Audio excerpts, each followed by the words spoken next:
This is the Gatelock XLS by Yardlock, and today we're going to unbox it and look at all the components.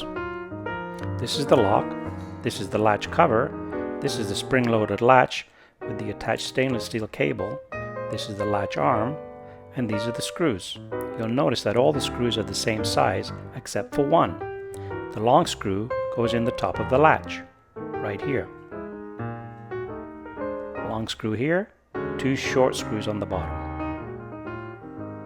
Now let's take a look at the lock itself. You'll notice that on the back there is a rubber backing.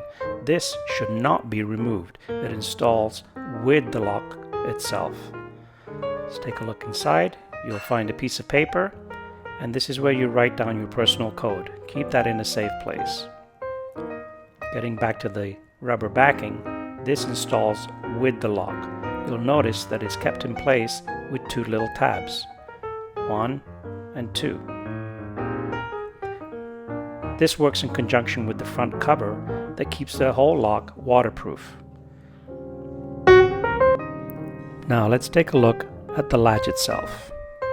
You'll notice that the latch is spring-loaded and has the stainless steel cable attached to it.